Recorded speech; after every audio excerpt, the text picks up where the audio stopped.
Kamusta mga tol? Los Angeles Lakers is Los Angeles Clippers official roster. Maraming bagong players no? Lumakas ba o umina ang LA Clippers? Abay, tirahin natin yan. Pero bago yan, hatyara muna tayo. Focus lang sa goal.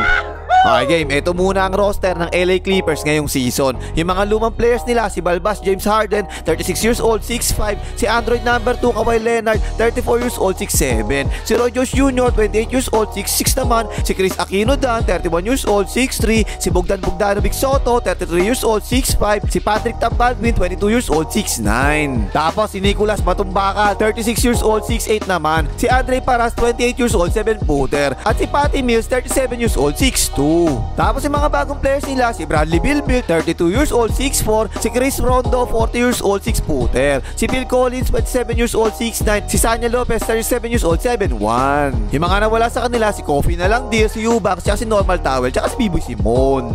Simulan muna natin sa mga point guard. Ito kay Balbas James Harden. Last season mga tol, 79 games naglaro tong Balbas na to ha. 22.8 points, 5.8 rebounds, 8.7 assists, 1.5 steals, 0.7 blocks, 41% sa field goals, 35.2% sa 3 points, 87.4% sa free throw. At meron pinakamahabang Balbas sa NBA. Kadalasan mga tol, si Balbas yung may hawak ng ball sa Clippers, diba? Unless na lang kung ipapasa niya kagad kay Android number 2. So kadalasan talaga, si Balbas talaga yung nag-orchestrate ng peso ng Clippers. Ang taas nga lang ng turnovers per game nila season, mga tol, 4.3 turnovers per game no? Pero kahit na talaga, kaya nga sabi niya, diba, Balbas system meron sila Hindi mo na kailangan talaga ng plays kapag nandiyan si Balbas Basta ibigay mo lang palagi kay Balbas yung bola, siya na bahala dyan. At malamang ganun na naman ang mangyari next year. Parang okay lang naman yung ganun kasi magaling naman talaga siya sa ganun, diba? Kaso lang, hindi pa niya mapag-champion yung sistema niya na ganun At tumatanda na siya, 36 years old na siya, diba? Lalo pa umahaba yung Balbas niya. Magaling sa pick and roll, magaling sa 3 points, magaling sa pa-floater, magaling lumayap, at ang walang yan nag-invento na traveling na step back.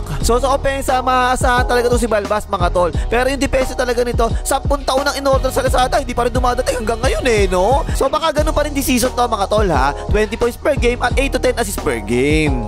Tapos ito yung magiging kapalitan niya ngayon mga tol, si Chris Rondo. Naku po, takwa rin sa to mga tol, Thunders na talaga to Last season sa Spurs, 8.8 points, 3.6 rebounds, 7.4 assists, 1.3 steals, 0.3 blocks, 42.7% sa field goals, 37.7% sa 3 points, at 92.4% sa free throw. Yan mga tol, yung 8.8 points per game niya, yan yung pinakababa niya sa buong karir niya Kaya wala na talaga to mga tol, mababa na itong laro ni Rondo, diba? Takwa rin sa kasi, matanda na, dapat nga, retired na yan, ganyan Pero magiging useful pa rin naman siya bilang backup point guard ni Balbas na dati si Biboy Simon yung gumagawa, diba? Siguro mga 10 minutes hanggang 15 minutes per game lalaro nito para ma-perceive si Balbas hanggang pagdating ng playoffs. Hoy, like mo nga yun ka, isang pindot lang yan, ay paggawin, tigas ng bungo nito mag-like ka na! Tapos sa shooting guard position naman, andyan yung bago si Brad Bilbil na malamang maging starting shooting guard ngayon ng Clippers kapalit ni Normal Towel. Last season sa Phoenix Suns mga tol, bago siya itinapon, 17 points, 3.3 rebounds, 3.7 assists, 1.1 steals, 0.5 blocks, 49.7% sa field goals, 38.6% sa 3 points, at 80.3% sa free throw. Parang okay naman no? Mataas pa nga yung field goal percentage niya tsaka 3 point percentage niya 32 years old pa lang to mga tol for sure, kaya pa rin to mag-average yung 20 points per game sa Clippers. At mas magagamit siya dito ng tama kaysa nung nasa Phoenix Suns siya. Ang pagkakaiba kasi sa Phoenix Suns mga tol, nandun si Tuklaw at si Booker T na parehong ball dominant. Marunong mamasa pareho yun no? Pero hindi naman talaga sila point guard pareho Yun talaga yung malaking pagkakaiba kasi dito sa Clippers, andito si Balbas, merong point guard, andito si Balbas Kaya nga, dati meron pa sila mga screenplays na ginagawa kay Normal Towel last season, diba? Na malamang, eto yung magiging kapalit, si Brad Bilbil na. So kung ano man yung ginagawa nilang plays dati kay Normal Towel, eto na, kay Brad Bilbil na gagawin yung mga ganung plays. Tapos malamang ang pamalit na shooting guard si Bogdan Bogdanovic Soto na injured sa Eurobasket nga lang to mga tol Last season 10.8 points, 2.9 rebounds, 2.7 assists, 0.8 steals, 0.2 blocks, 42.7% sa field goals, 36.3% sa 3 points, at 87.9% sa free throw. Ito ang role talaga nito mga tol, 3-pointer talaga to, diba? Shooter kasi to Pero gumagalaw kadalasan to hindi kagaya ng iba, puro nakatambay lang, puro shoot lang, hindi ganun to Magiging useful pa rin naman talaga to kasi 3-point threat talaga to na hindi mo pwedeng pabayaan palagi sa labas. Pero dahil injured pa nga to, ang malamang na magiging kapalit na shooting guard, etong si Chris Aquino Dan. Siguro ito na yung best perimeter defender ng Clippers ngayon mga tol no? Kaya for sure, magagamit talaga nila to. 3-and-D player kasi to Medyo maliit nga lang na shooting guard to, 6'3" nga lang to, pero malikot din naman to sa mga cuts. Hindi rin ito yung typical na 3-and-D player na puro catch and shoot lang. Sumasalasak din to, tsaka masipag din gumalaw to, diba? Last season, 6.4 points per game lang siya, pero 1.7 steals per game naman, mataas yan. 24 minutes per game siya naglalaro last season, pero baka madagdagan pa yan this season kasi nga, injured si Bogdanovic Soto.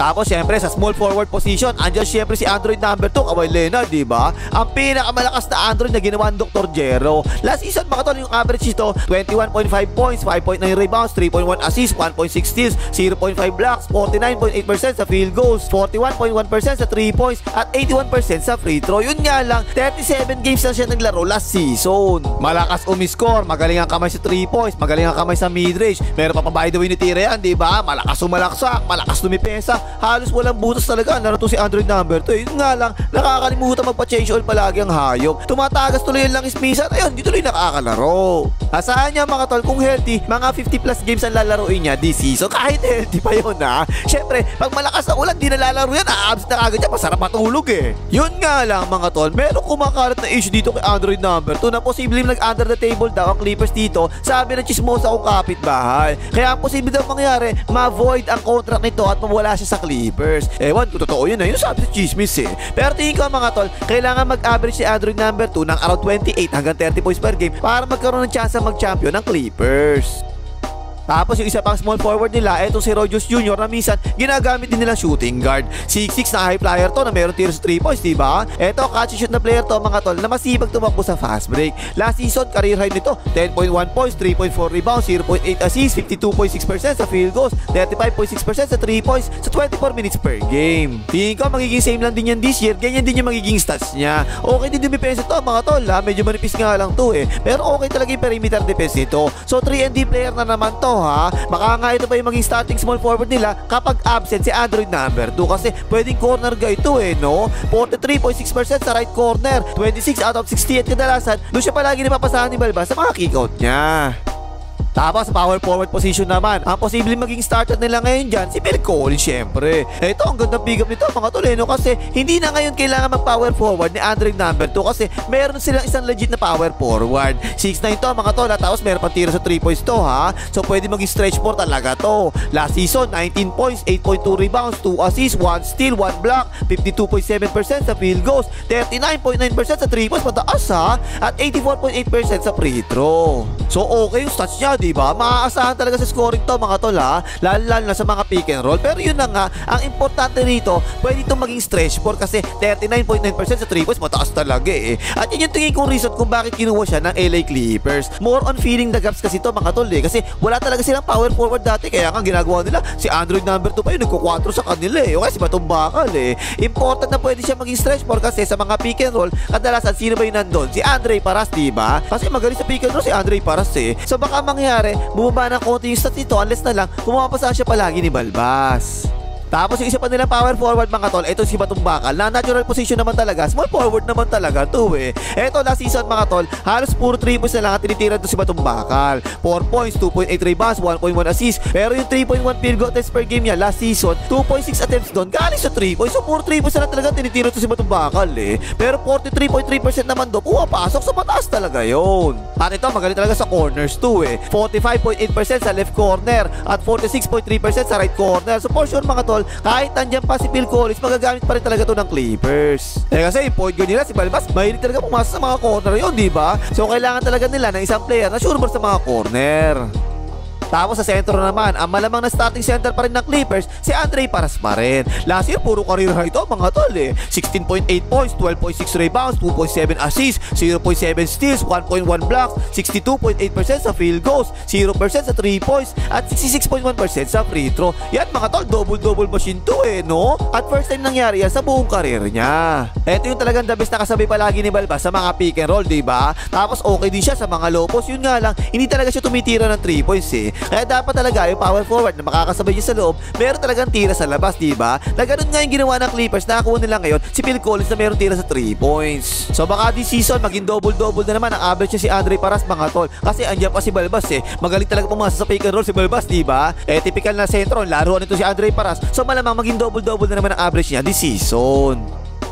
At yung pamalit nila sentro, ang dating starting center ng Milwaukee Bucks, si Sanya Lopez, hanip no? Eto mga tol, kabaligtaran naman to ni Andre Paras. Kasi eto naman, shooter naman to sa labas, diba? At ganyan talaga yung magandang kombinasyon, mga tol. Kumbaga, yung rotation mo magkakaroon talaga ng flexibility, diba? Kasi yung isa mo panloob, yung isa mo panlabas naman. So kung kailangan nila ng inside scoring, ipapasok nila syempre si Andre Paras. Pero kung kailangan naman nila ng spacing tsaka outside shooting, si Sanya Lopez naman ngayon yung gagamitin nila, okay no? Medyo matanda na nga lang to, mga tol. Pero last season sa Milwaukee Bucks, 13 points, 5 rebounds, 1.8 assists, 1.9 blocks, 50.9% sa field goals, 37.3% sa 3 points. So pwede pa talaga Shot blocker pa rin to, mga tol. Kahit mabagal na nga lang to, pero 7-1 naman kasi to, matangkad talaga to Yun nga lang, puro drop coverage talaga ang ginagawa nito sa depensa Kaya minsan, nagiging weakness talaga siya sa depensa. So yun mga tol, no? Lumakas ba o humina ang LA Clippers? Para sa akin mga tol, lumakas talaga ang Clippers kasi ba naman ang nakuha nila mga players, isang point guard, isang shooting guard, isang power forward at isang sentro na pwede maging starter sa ibang team sa NBA doon pala sa 4 na bago na nakuha nila, dagdagan mo na lang ng isang small forward, yung person na kaagad yun At saka kasi ngayon nga, hindi na mapupwersa mag power forward si Android number 2. Doon na siya palagi sa natural position niya na small forward, diba? So mas may lalabas talaga yung laro niya doon. Tapos lahat ng binanggit natin na player kanina, meron talagang tira lahat sa 3 points no? Except na lang kay Andre Paras. So okay talaga yung ganun. Meron kang Balbas, meron kang Andre number 2 na playmaker, na scorer pa. Tapos meron silang pwedeng pasahan palagi kapag dino-double team sila.